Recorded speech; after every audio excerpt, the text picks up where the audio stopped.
This incompetent fraud must leave. My uncle shouted at the board meeting. I quietly opened the patent files and said, "Check the inventor's name."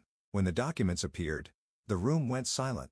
The Anderson family had built Meditech Solutions from nothing, or at least that's what my Uncle Robert loved to tell everyone at every company event. Standing at the podium in his perfectly tailored suit, he'd recount how he and my father had started in their garage, two brothers with a dream of revolutionizing medical technology. What he never mentioned was that it was my father, James Anderson, who had been the true innovator, the genius behind the patents that built our empire. And he certainly never mentioned how he'd maneuvered to take control after my father's accident 10 years ago. I'm David Anderson, and this is the story of how I spent 5 years secretly reclaiming my father's legacy, one patent at a time. David, are you even listening? Uncle Robert's voice cut through my thoughts. We were sitting in his corner office, 42 floors above Seattle's bustling tech district. These quarterly reports are unacceptable. R&D costs are through the roof, and we have nothing to show for it. I adjusted my glasses, a gesture that always made him think I was nervous. We're making progress, Uncle Robert. The new neural interface project is a waste of resources. He cut in, tossing the report onto his mahogany desk. The board meeting is next week. I need results, not promises. Or maybe it's time to admit that unlike your father, you didn't inherit the innovation gene. I get back my response. If he only knew that the neural interface project was already complete, its patents quietly filed under my private holding company, just like the last 3 failed projects he killed. Perhaps you're right, I said, playing my part.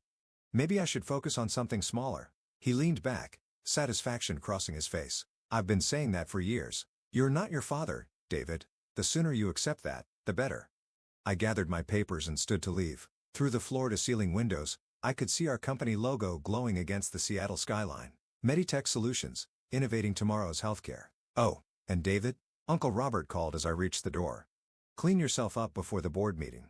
That shabby professor look might have worked in R&D, but you're presenting to the board now. Try to look like an Anderson for once. I nodded and left, walking past the portrait of my father that hung in the corridor. James Anderson smiled down at me, frozen in time before the accident that had left him in a coma, before Uncle Robert had used the crisis to seize control, forcing my mother to sell her shares for a fraction of their worth.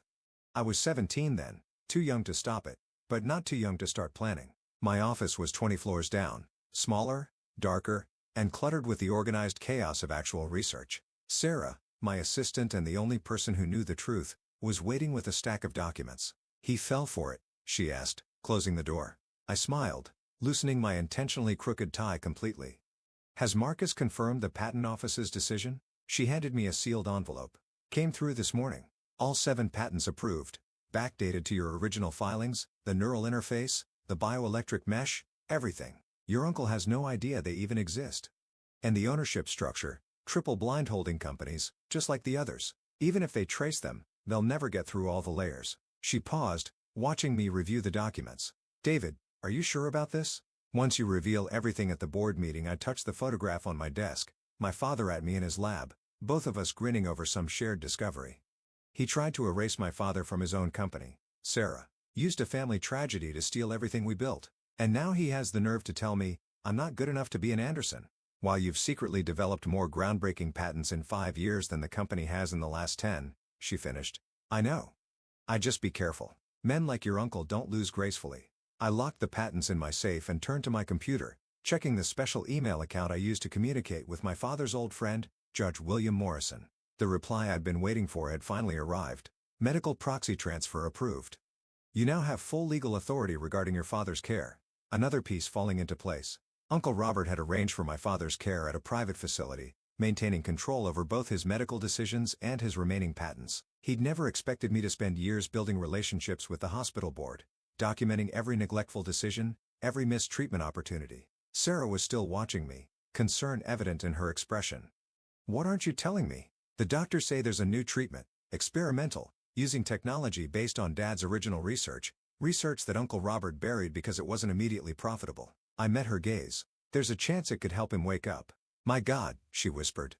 Does your uncle know? He will. At the board meeting, along with everything else, I turned back to the photograph. 10 years ago, he thought he'd won everything.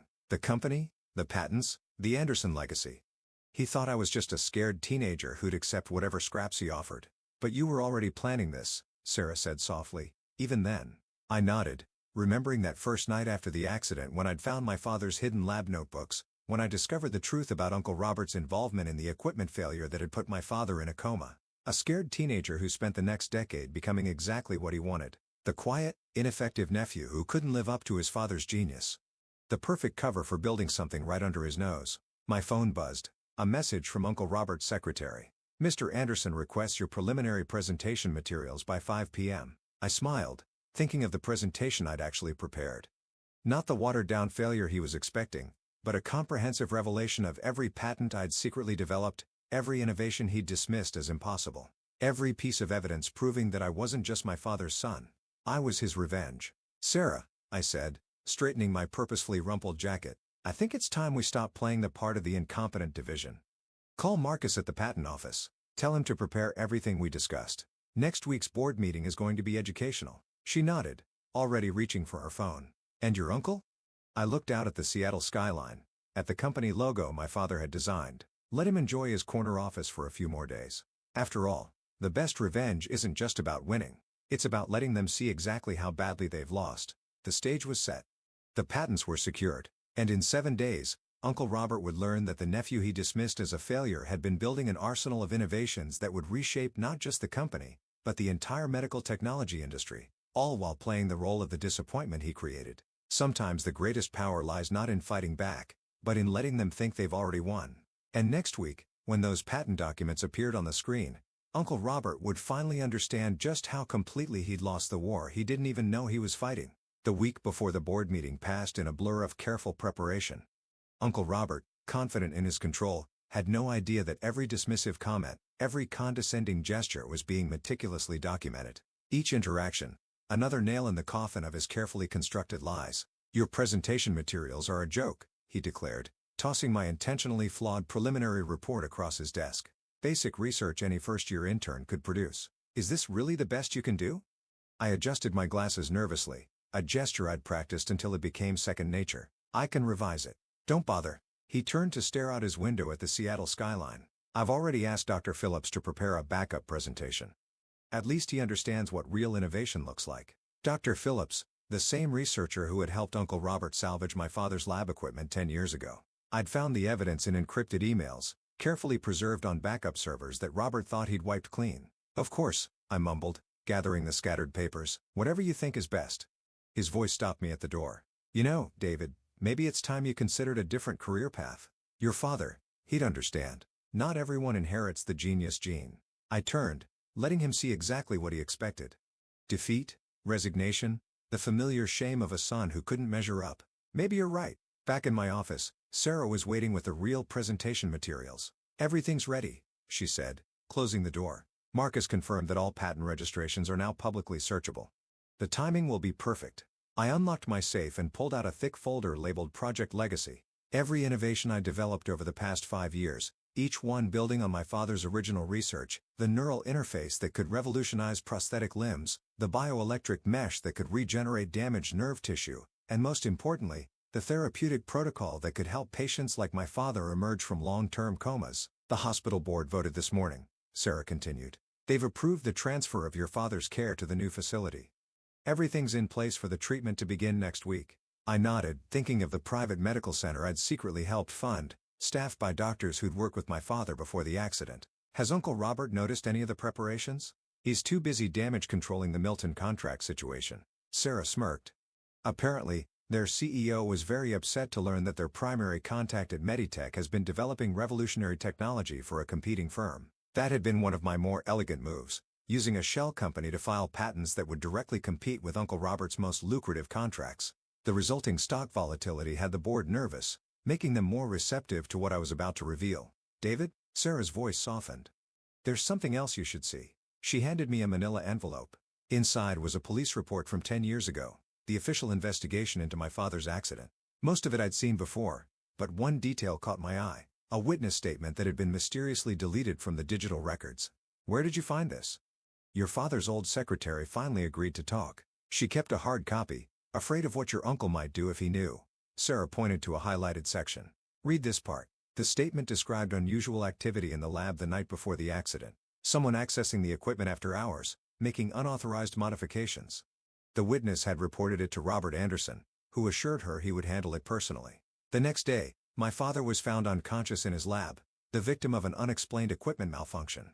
We already knew he was responsible, I said quietly. Yes, but this is proof. Official documentation that he was warned about potential tampering and did nothing.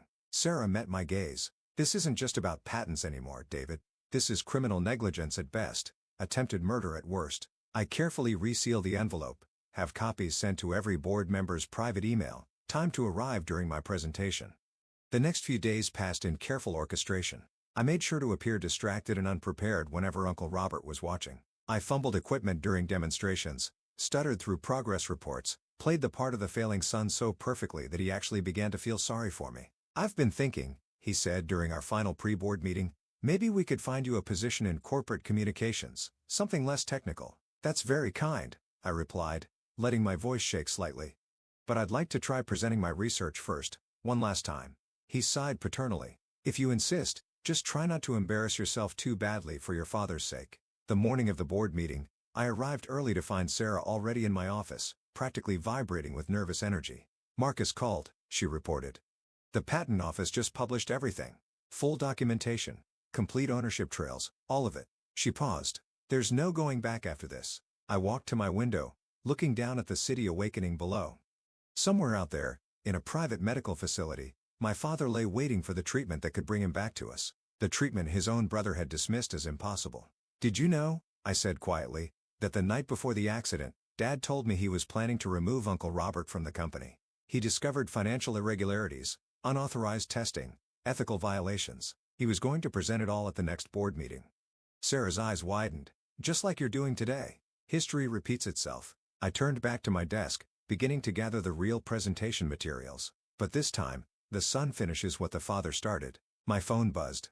Uncle Robert's final message before the meeting. Try not to waste too much of the board's time, Dr. Phillips' presentation will cover any gaps. I smiled, thinking of the gaps that were about to be revealed in his own carefully constructed facade. The patents he didn't know existed, the witness statement he thought he buried, the evidence of his involvement in my father's accident.